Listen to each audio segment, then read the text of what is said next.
Well, boys, they say, are made up of snips and snails and puppy dog tails. But if you want him to grow up to be a man, he's going to need one more thing.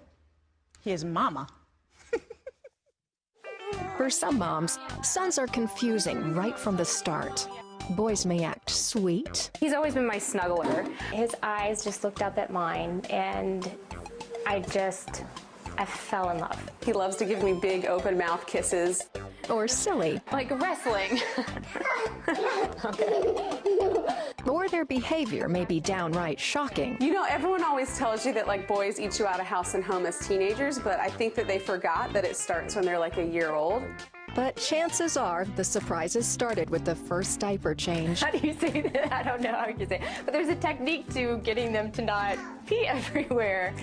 And the confusion hasn't stopped. Oh, everything is just loud. Woo! He's just very rough. Everything gets thrown everywhere. A lot of things I still don't get. It's okay if you don't understand boys, but don't be tempted to leave all the big stuff to Dad.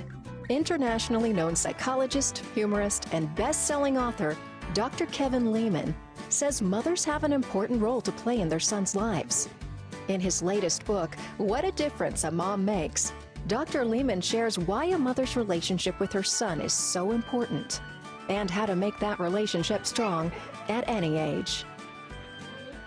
I love it. Please welcome back to the 700 Club, Dr. Kevin Leman. Yay, I'm so glad you're here. Thank you, Christy. I felt like you wrote the book for me. Yeah. You know, because you know I'm a single mama of a 8, almost 9-year-old little boy. Yeah, and what a difference a mom does make in a son's life. You know, Yeah. I paint the picture early in the book. This young mom is pregnant. She's all excited and got the nursery ready. And she goes and has the sonogram. And she says to the doctor, "What's that?" "That's a yin-yang." "My daughter's got a yin-yang?"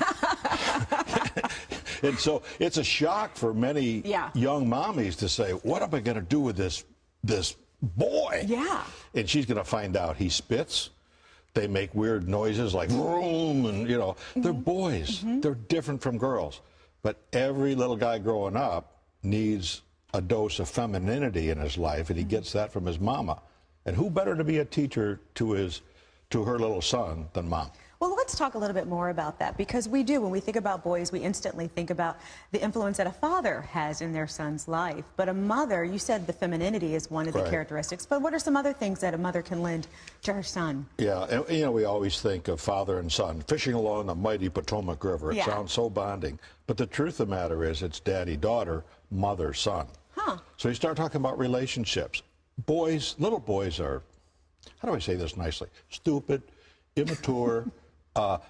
3 of them will go up to a 10-year-old girl, and one of them likes this little girl. What will they do? They make fools of themselves. They might push her or shove her. Here's an opportunity for a mom to teach a son about how women want to be what? Treated. That's good. Women don't like rough anything. That's so true.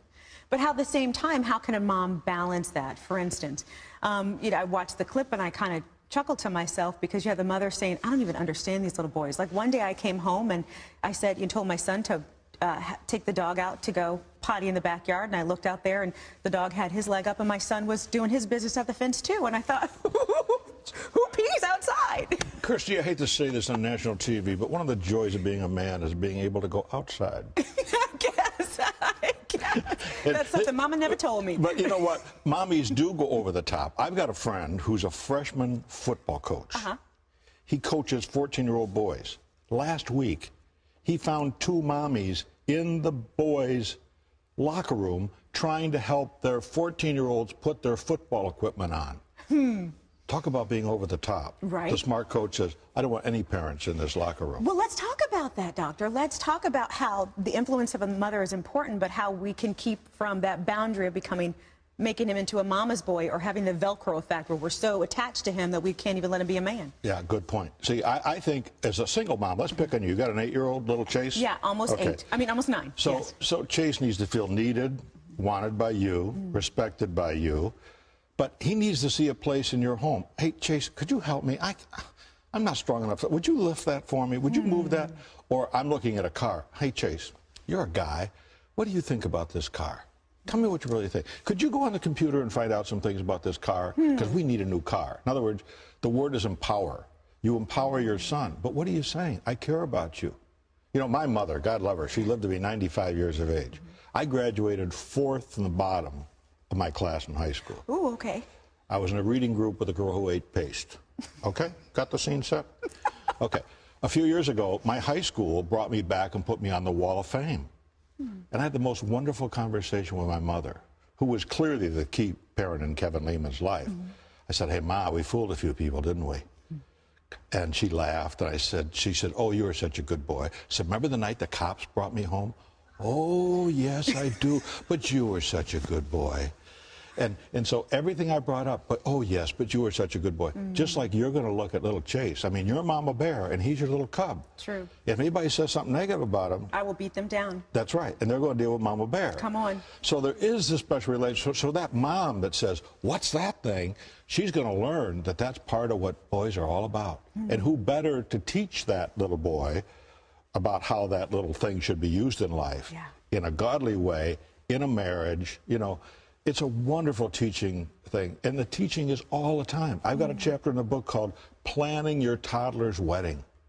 I think that gets a mom's attention. It does. What do you mean? Yeah. Well, you have a lot to do with who Chase is going to bring home to marry someday.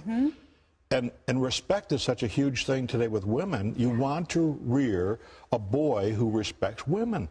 And from day one, men have not done a good job. God says to Adam, Adam, did you eat of the fruit? What's he say? He said, well, yeah, I did, but you know, it was that woman. That woman you gave me that made me do it.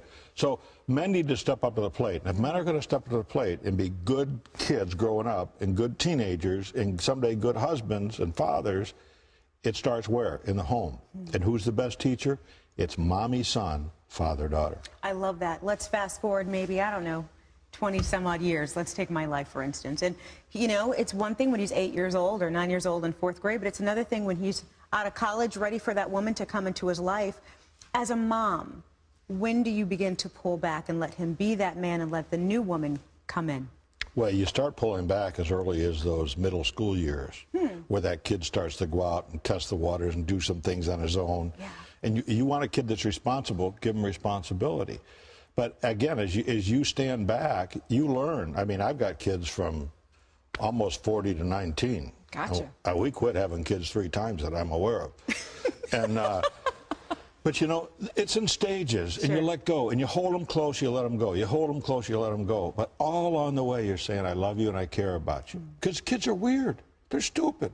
I mean, call your insurance agent and ask him, how come you're going to pay this huge amount of money so Chase can drive the car someday? And he'll show you in black and white that girls are better drivers than little boys because they're more responsible, they're more mature and all that. So again, Mama Bear teaches little cub, you know, how life should be lived. So don't ever undersell your importance, Mom. You make all the difference in the world. Well, you know, I'm going to tell my son that as soon as I get home, I'm going to say, I am so important in your life, Chase Watts. Well, and don't be afraid to give them the look. And don't be afraid to discipline them and pull the rug out from underneath that little sucker. Listen, Dr. Leman, I am a black woman. Every black woman, as soon as we come out of the womb, we have that look. It's instinctual that, really? We just have it, and we got the neck to kind of go with it.